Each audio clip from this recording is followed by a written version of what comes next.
So who's really talking to you? How many of you Googled me? Brilliant. Brilliant. Teach your kids to do that too. Just because I'm made out of meat and protoplasm doesn't mean I'm trustworthy. Check your sources, right? So good for you, right? That's what I want our kids to do. So if you've got a device open right now, good. But let me set the culture. If what you're doing on that screen goes with what I'm teaching, good.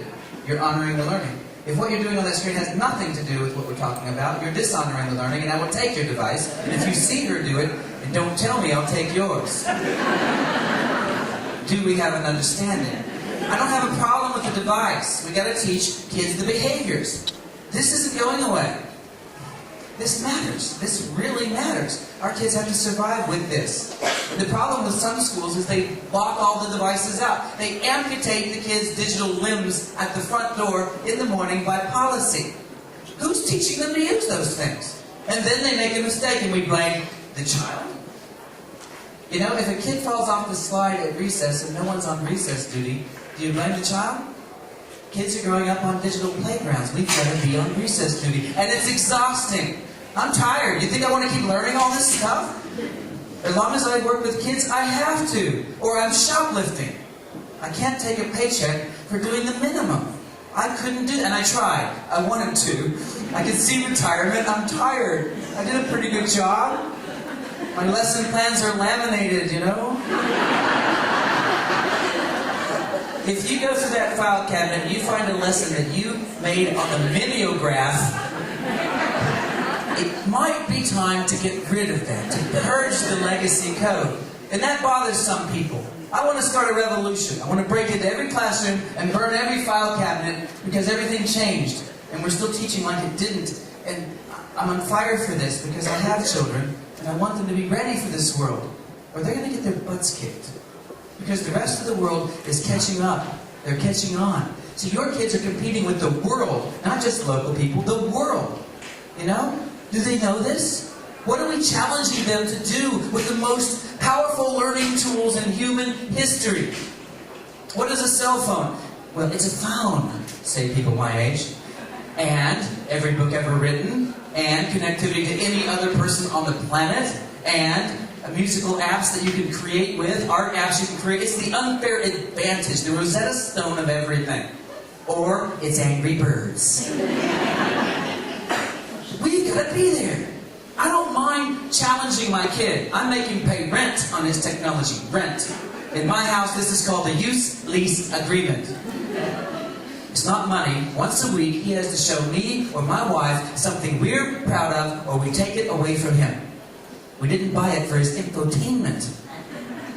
I love my kid. If I liked him, I'd let him play. Placate himself with technology. But I love him, so I'm willing to make him hate me for a day to help him for a lifetime. You're welcome. And I don't mind challenging kids. They can do great things. My problem is when they get the tool first and we don't pay attention and they get their own definition of the tool as a toy. Every civilization has done this very interesting thing. They turn their tools into toys so their kids can rehearse. The Romans did it with toy chariots and toy horses. Native Americans did this, right? With toy deer and toy bows and arrows, right? You did this with Fisher-Price. Humans do this. It's a very interesting thing. Well, this thing, can I hold your iPad for a minute? This thing that she has here is a toy and a tool at the same time. And if we only see it as a toy, what are we missing? So I make demands, yes. Right? Is it going to be a problem? Sometimes, yes. Paper was a problem. Kids passed notes. We didn't ban paper. And I have teachers say things to me. I don't like the iPads. I said, why? I don't know what the kids in the back of the room are doing. I said, get up, honey.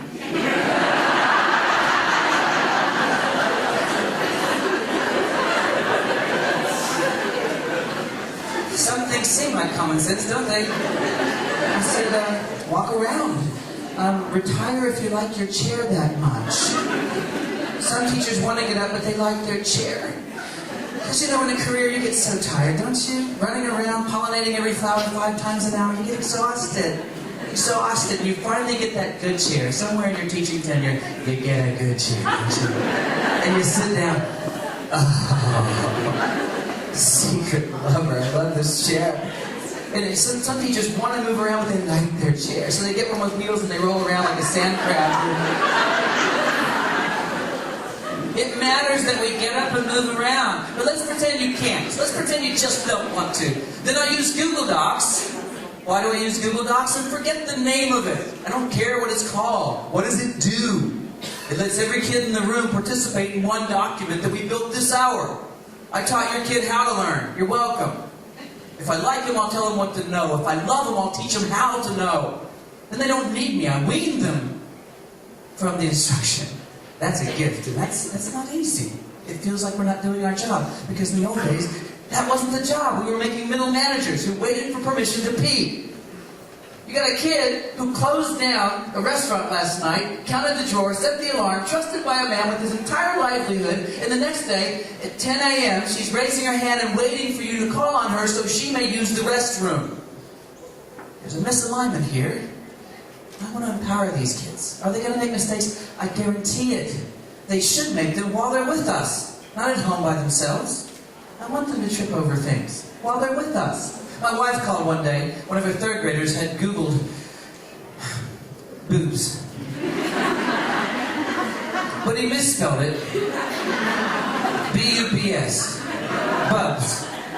The filter was confused by this, so he got the picture he was looking for. And being a third grade boy, he printed it and left it on the printer. So my wife is walking through her classroom, and suddenly there's a set of bubs on the printer. And she called me crying. She said, Kevin, she felt like a failure. I said, sweetie, aren't you glad that happened with you there? What if that happened at home?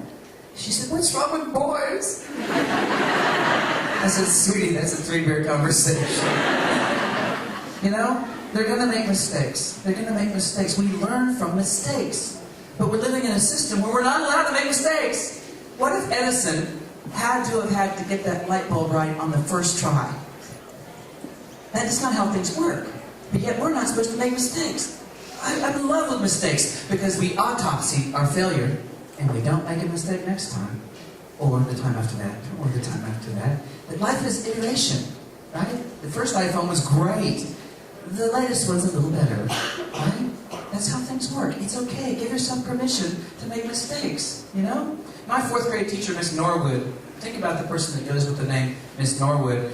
Her classroom technology was a film projector, and we were watching a hygiene film because they're so good. Watch Davy wash his face. Look how thorough he is with the soap. Way to go, Davy. This is like 1976. It's like a film from the 40s, and she's using it as a babysitter because she's tired, you know. And the film breaks. And you know how they go. And she freaks out. She has a total meltdown. She's like, ah! She had a conniption, you know. Her face split and a demon came out. And it terrified me. I thought, oh, we'll never take a chance like that in front of people. She just taught me to be afraid for life. Well, that's educational malpractice. You know, when we teach, we write on kids with permanent ink. Right? Teaching is non-invasive brain surgery. Do no harm. Now, here's the thing no one ever talks about. How you feel at the time of learning is as important as any of the learning, because it's forever associated with the learning. This matters to me. You can't feel stupid in my class. I can't let you feel stupid, because even though you won't learn to write this year or next year, the year after that, you'll kick it in, baby, unless I talk you out of it forever by making you feel stupid. How many of you have at least one thing you learned in school that when you hear about it, you feel like you're behind, like you're not very good? Raise your hand if that's happened to you. It's usually around art. I'm an art teacher. This really bothers me. I can't draw very good. My art teacher said my stuff was... Who are these terrible art teachers that seem to be everywhere? And I've got to scaffold around that belief in, you know, their failure, their utter failure. I'm paying the bills for that person who wasn't doing their job, you know? And you're trying to relight that fire in them. And that's what this is all about. Technology's cool. Yeah, it's all right. It's not about that. It's about getting these kids so excited they can't wait to get to school and they don't want to go home. And you've got to make them leave your classroom because they're engaged. And they go home and they keep talking about it. At the dinner table, the parents finally say, can we change the subject? That's what I'm going for. Now, Rosie, can you come up here for a minute, Rosie? Isn't Rosie wonderful? She's wearing my melon headband, okay? So before you think it's all Age of Aquarius, there's a company called Daiquiri. Any of you familiar with 4D technology, virtual 4D technology? Okay, we got to talk today. They're inventing these amazing targets that you can hold up in your hand, and a kid can hold up their iPhone, and suddenly a human heart pops up, holographic human heart, beating in real time, and teaches you about itself. Right? And these targets are free, and the app is free. I love this company, but they've developed this. She's wearing this headband that has 4 gold sensors in the front, and it's measuring her brainwaves in real time.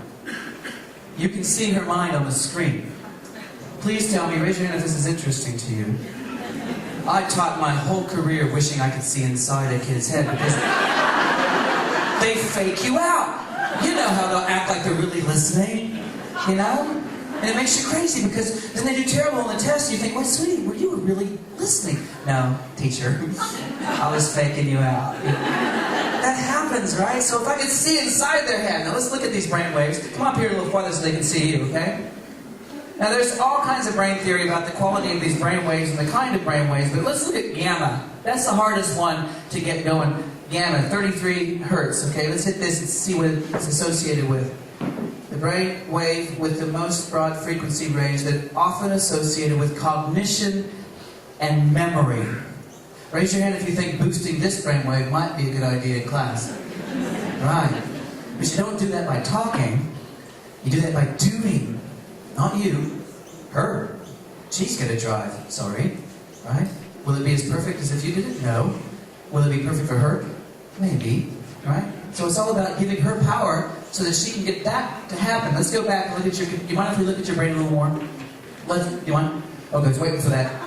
You could tell I was going to do it anyway, couldn't you? Let's look at raw data, okay? Left and right hemisphere. And by the way, in the app, I can sort of shrink it and make it bigger. I can see activity on both sides of a brain at the same time. Again, isn't this crazy? There are 2 of these in the world, and I have one. You want to be my friend. I don't want to put it on my little baby. I have a little baby that's 2 months old, and my wife won't let me put it on him. I want to see what's going on inside there. Okay, we're going to try something, okay? Let's just play with this idea. I'm going to give you a little focus training, okay? So what you're going to do is you're going to focus on this dot, and you're going to make it go where I tell you, okay? So this is your focus. She doesn't touch this. This is just her and her brain. Okay, so keep your focus up in the target zone. Okay, I want to see if you can make it crash. Think of something totally unrelated to what we're doing here. Think of something that, it could be a music group that you like. It could be a hobby. I wonder what that was. Raise your hand if this is interesting to you. Are you kidding me? Are you freaking kidding me, right? This device is $300. Now, I know most parents would say, you're not putting that on my child. Well, we're already operating on their brains because the brain allows itself to be physiologically changed by experience. We're the scalpel already, except we're using medieval techniques. But what if you could see? And so for you, if there's music, yours crashes. If there's no music, yours crashes. But no, we do the same thing to all children. It has to be the same. Because we're so fair, it's unfair how fair we are. Fair is not fair. You know? Different kids need different approaches. And we're finally allowed, sanctioned even, to try this differentiated way of letting kids show us how they learn best. Right? I'm fascinated by this. I've always wanted to do this, I just couldn't see. Now, I don't have these yet, but I'm thinking about it. Because if I wear this, if I have her wear this, and I watch, I start to learn how she stays most focused. Right? And what seems to distract her. And I can make accommodations for that. And stop indicting the child. I have ADHD. Can you tell?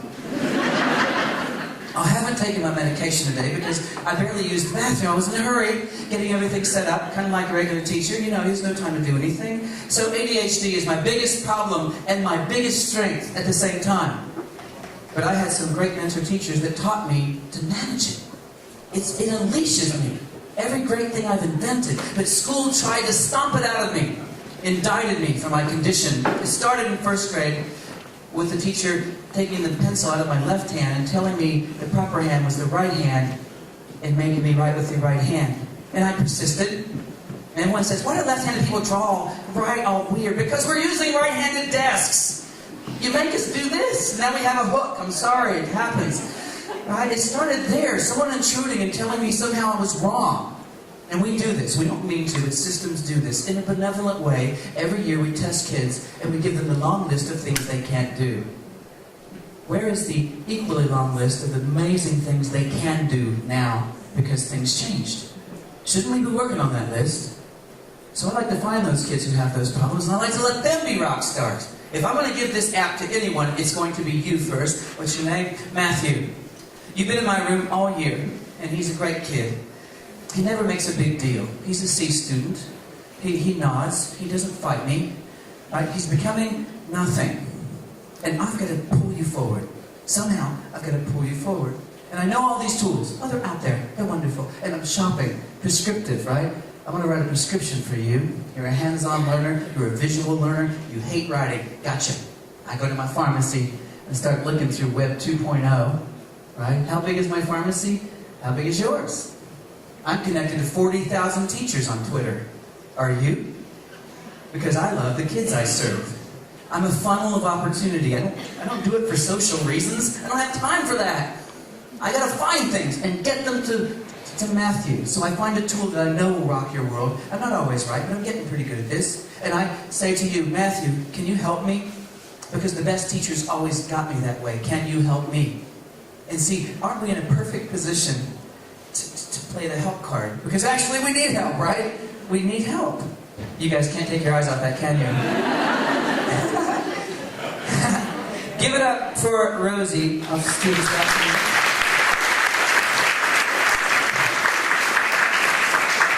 Those marks on your forehead will go away in 5 days, so don't worry about that at all.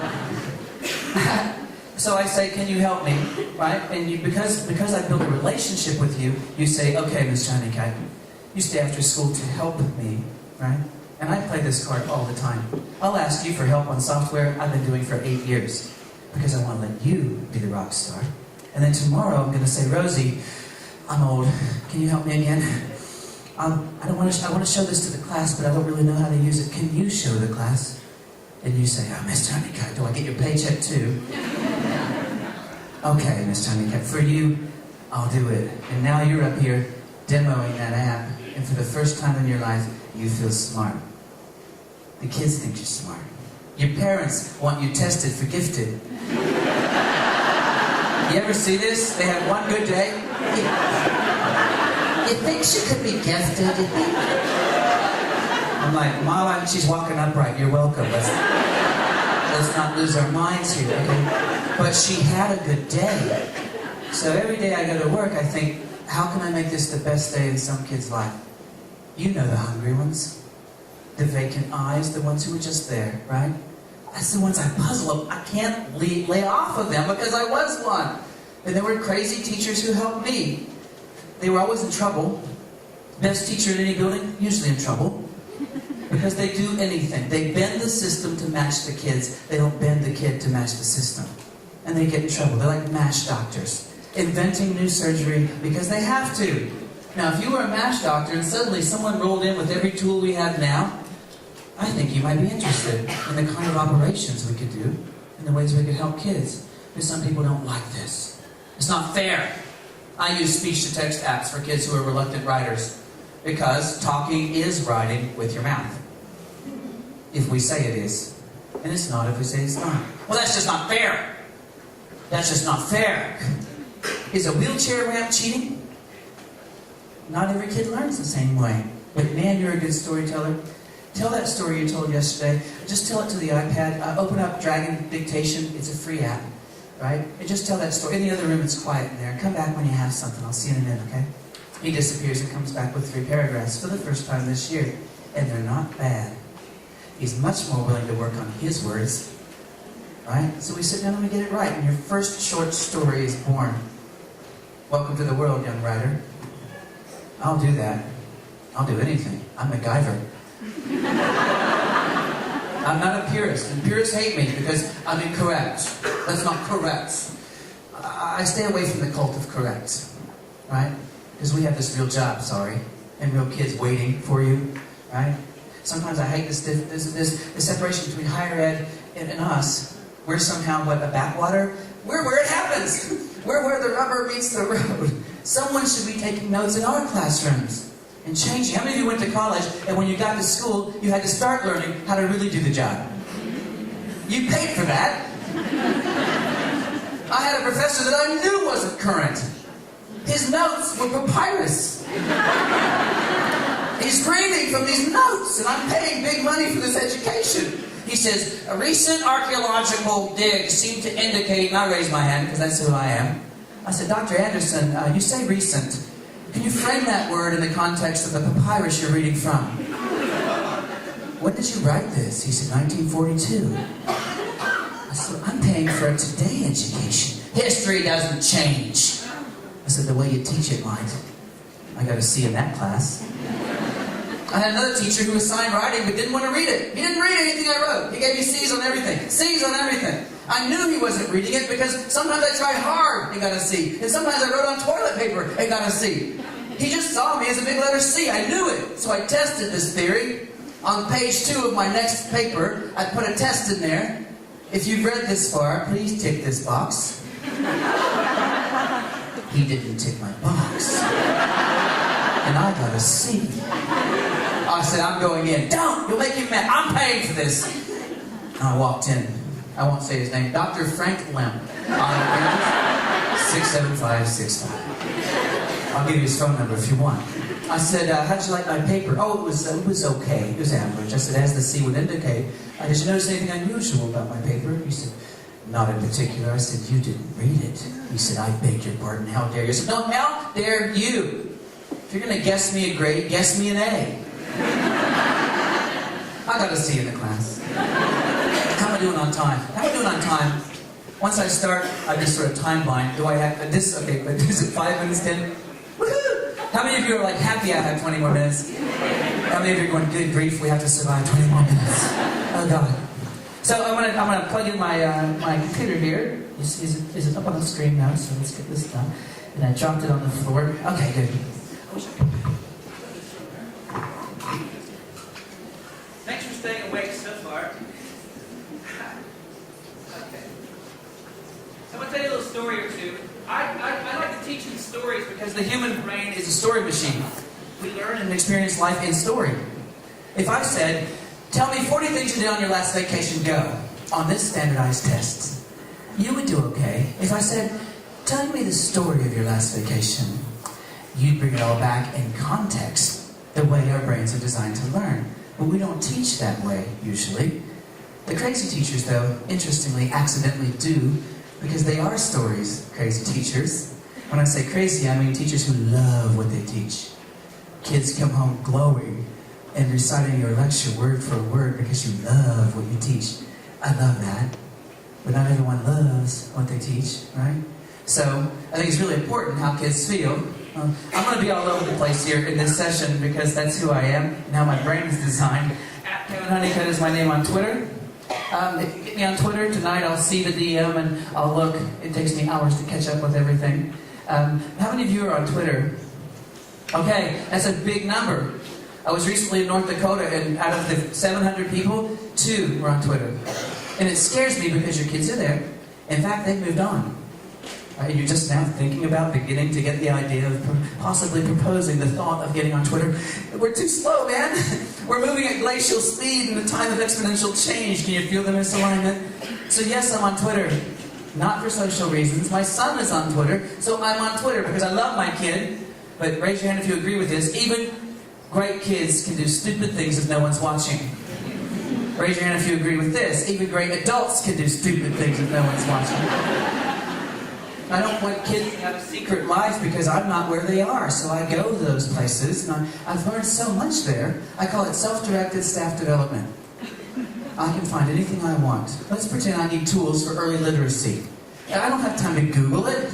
I don't have time. So I build a Google Doc, and I put tools for early literacy. And then I take the link, and I go to Twitter, and I say, can you please help me build this giant list of tools for early literacy? Tweet. And I said, tweet. And then Watch the doc. 100 people come in the next 30 seconds. 100. And they all start helping. Why would they help me? They have access to the list to... That's why they help me. And I'm connected. You want to know me. But more than that, I want you to grow this. You're busy, right? When you're up to your butt in alligators, there's no time to drain the swamp. You're busy. I get it. We're dancing in a straitjacket with all these restrictions. So I want you to have an unfair advantage. To get what you need when you need it. That's why I use Twitter. Right? And I'm going to share about my family and my kids. And I'm sorry I'm human. Seems to bother some people. Had an administrator say, I don't care what my teachers have for breakfast. I said, then they don't care what you want. Sorry, they're humans. We are humans, okay? If that bothers you, I can't fix that. So I'm going to be human, and I'm going to probably drive you crazy. For some of you, that's a short drive. This is me. I live in Inman, Kansas. If you Google it, 1,100 people live in my town. Look at America, the very center of America. I call it the belly button or the lint trap, depending. My town, and I'm a school board member, third term, don't judge me. And I taught my whole tenure in this town, and I love the kids there, and I want our schools to succeed. And I know this, you can be great and die while being great, if no one knows that you're great, right? So I want everyone to know the good things happening in your classroom. And in the old days, we'd say, well, that's bragging, that's unseemly, that's bragging. We better. They say never waste a good crisis. We got one going on right now, and we need stories. Your stories. How many of you in your teaching tenure have seen amazing things? Raise your hand. Keep your hand up if I can easily find those online. Oh, secret geniuses. In a time when politicians are summing us up, we're not going to tell our story. We have to. It's not for you. You're telling a story about those great kids. And that preserves your program, your job, because you can't help them if you're not there. So we've got to save the last of what's sacred. And to me, that's stories. So I'm going to tell you mine. And then I challenge you to tell yours. Now, if you die in a car wreck on the way home and I can't prove you lived, that's a tragedy. We're a generation of people who could send ourselves into the future. Why aren't we doing that? Our kids are, with no mentors. They make mistakes. Have you ever asked a kid, what were you thinking? What were you thinking? Raise your hand if you've asked a kid that question. What do they say? What do they say? It's like Scooby-Doo. This is an honor student who just did a stupid thing. And I have to understand, I'm that person. I gotta know why that happened because it will happen again. And my own child, he's a great kid. But man, in seconds he can make a mistake that lasts for life. When we were kids, we made mistakes, but they were analog. You had to work at it to ruin your life. It took a week or so. Now, with one click, a kid can lose a scholarship or get a scholarship. This is important. We got to be beside them. We got to take these stupid stories into the headlines and use them as the new Grimm's fairy tales. Cautionary tales to help them. What did the senator do wrong? Now, I don't talk about that with the little ones. But I do bring up important events because I'd rather your daughter not like the conversation but never do the stupid thing, right? And that takes some bravery. Some of these tools you're using, like Edmodo. I love the Edmodo tools like that because it looks like Facebook, but it's not Facebook. And I can teach etiquette there without worrying about some bad guy talking to the kids. Make sure parents understand what we do. That we don't always tell them why we do what we do. Right? We're going to use Edmodo. They don't know what that means. We're going to do some blogging. Sounds like you're hooking up a hairball. Blog. What does that word even mean? We got to start talking about why we do the things we do. Why is more important. How? That got easy. Why do we do it? I want you to think about these things you do. Why do you do those things? Where's your why? Right? So if you're going to try any tool that you learned today, make sure you get your why right first. Why would I do that? Once you know that, we'll figure it out. We'll figure it out. Right? There's nothing I can't figure out. There's nothing they can't figure out. Right? I want them to have those skills. So living excruciatingly in the middle of Kansas, third-term school member. This is me in 1986. 1986, I went to Ottawa University, a Baptist liberal arts college, becoming an art teacher. Right? And I met my wife that year. I've been married 25 years this year. 25 years. Proud of that accomplishment. on her behalf. Actually, she had so much suffering. Anyway, I have one job in this photograph, and that's to look like she's not very heavy. See, it's my job just to look bored, right? This air is so light, I don't know what to do. In the background, you can see the Loverboy poster. It's so 1986. She's the material girl, right? Thank you. In and out, right? Okay, that's good. You hear me okay? So I married her, and we moved to Inman, Kansas, and had this little boy, Benjamin Honeycutt. And he's an interesting kid, because he's mine. So, poor child. He's got all the same disabilities and amazing abilities, and I'm going to have to teach him all those strategies that I learned so he doesn't get killed by the school system. Because the things he's best at, no one grades. So I love those teachers who notice the things we don't assess. Thank God.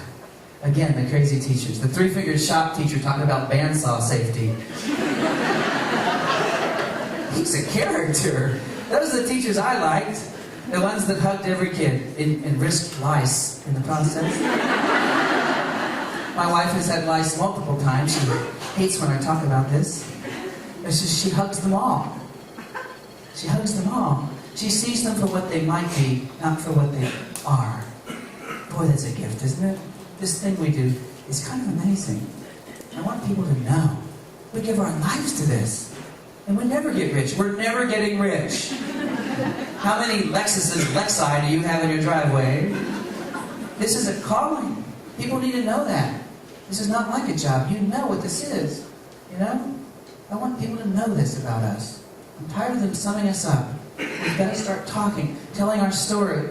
My kid grows up in my little town. If you look right there in the middle, it's kind of covered up. But for Halloween, he wanted to be an exit sign. Like that. What? Why? There's no why in my kid's world. I want to be an exit sign. So my job is to make an exit sign you can wear that lights up. I used lightsabers, those plastic lightsabers. Stick one on each side. He was so excited. He won the costume contest that year. He's such a strange child. And now he's at the University of Kansas becoming a high school history teacher. He's joining the family business, poverty. In Kansas, at Kansas University, it's $20,000 a year to become a teacher, and it takes 5 years. So that's $100,000. And in Kansas, he'll make $30,000 as a first-year teacher. Yeah, I love him. What do I say to him? Do I want him to do that? History teachers, where are you at? Raise your hands. Out yourselves. Come on. See, I blamed the history teacher that my son had because he was amazing. My son was going to be an attorney. I had my retirement figured out. And he runs into this high school history teacher that's so dang compelling. It rocked his world. And I knew, oh God, he's going to become a teacher. We like to say caskets don't have luggage racks. Spend it while you're here, you know? And I love him for that. So I raised him. He's 22 years old. Right now he's in Nepal. Because, as a senior in high school, he started a project called the Open World Project. Not everyone in Kansas does this kind of thing. But he found out about a school in rural Nepal, south of Kathmandu, that really had nothing. And dirt floors, right? And monsoon season, the walls washed out. They had 20 books in the school for 120 kids. They had open pit toilets and no clean water. He said, Dad, that's my senior project. And I said, rock on. So he starts raising money, he starts social media, he starts Facebook and Twitter, starts a PayPal account, raises a few $1,000s, wires it to Govinda Prasad-Panthi, the head teacher there. And Govinda goes to Kathmandu and buys 2 PC laptops and a year's worth of internet. And these kids are touching a laptop for the first time in their lives. And when the world saw them on Skype, something started happening. Everything exploded. These kids had done Kool-Aid stands and bake sales and raised a little bit of money. But man, with social media and a good story, thousands of dollars started coming in. He wires those thousands to Govinda. Govinda goes to Kathmandu and buys all the books and furniture and opens the school's first library and calls it Ben's Den. Named it after my kid. And he's changed. Do you understand? He loves those kids. And he won't do stupid things now because he says, Dad, if I do anything stupid, people are going to Google me, and if they see something stupid, they're going to judge the whole project based on my reputation. Something magic happened there. Because, see, when they're that age, they don't care about their reputation yet. But through those kids in Nepal, suddenly he wants to be bionic. So what's happened since then? Why is he in Nepal now? Well, 5 years later, right, the school they're releasing is now a school that belongs to them. They own it. There's a school there. It's been built in that community. And it was the place many people came after the earthquake because they were scared, and it was the best building in the community. And the parents were sleeping there, right? Because a high school kid got involved, you know? So they raised money, and the 5 of them that constitute the Open World Cause are in Nepal right now helping finish the school and learning about the culture and asking good questions. They don't want to do drive-by help. They want to know how to appropriately help people in the world. So the next school will be in Africa. And he's giving his life to this. I love it. That's my child. He's going to be poor and rich, you know? And it was scary after the earthquake. We don't want to send our kids there, but they have to go there. It will make them, and it has. It's defined his character. I want to give every kid something beautiful to do. They have the tools. A kid this age can change the world. Or do something stupid because we haven't talked about it. Border Collie. Anyone know Border Collies? Are you familiar with Border Collies? I have 2 of them. If you don't keep them interested, they'll dig holes. And kids are the same. They have these great tools. We've got to give them something worthy of them. So I'm a big fan of giving kids those causes. Anointing beautiful behavior. And maybe we just dig a well in Uganda and save a village from a disease. We're in and out of that project in a month. It doesn't have to be 5 years, right? We can do these things. So it's one of the things I'm fond of doing. So I'm proud of my son. I raised him, and now I'm done. Empty nest. I did my job, and I'm so happy. I looked at my wife and said, "It's our turn again." She was really missing my son. I said, "No, sweetie, we did our job. I get to eat all of the ravioli now." And she comes to me.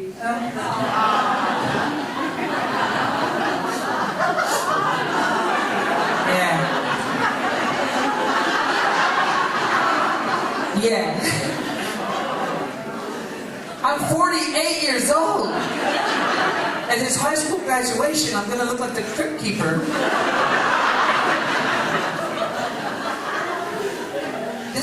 This will do things to your brain. How many of you are near my age and you got nervous just now? I didn't know I still had eligibility, you know? So now I'm thinking of 18 more years. And I think God did this to me. I think God said, "Kevin, if you're going to talk about raising digital kids, I'm giving you another one." And we're already talking about the appropriate uses of technology and the way our kid must know how to leverage these tools to have a successful future. You know, we'll read paper books because I'm fond of paper too. I'm a tradigital teacher. I like to bring the past into the future. I like both things at the same time. You don't have to pick one, right? I don't do any of this stuff correctly. I don't know how. If I show you something cool today, it's because a 5th grader showed me how. They made it work, right? I'm not a natural.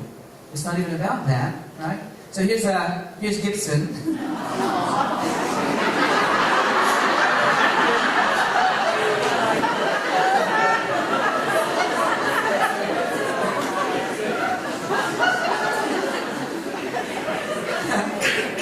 Now, I miss him so much that if I think about it, I cry.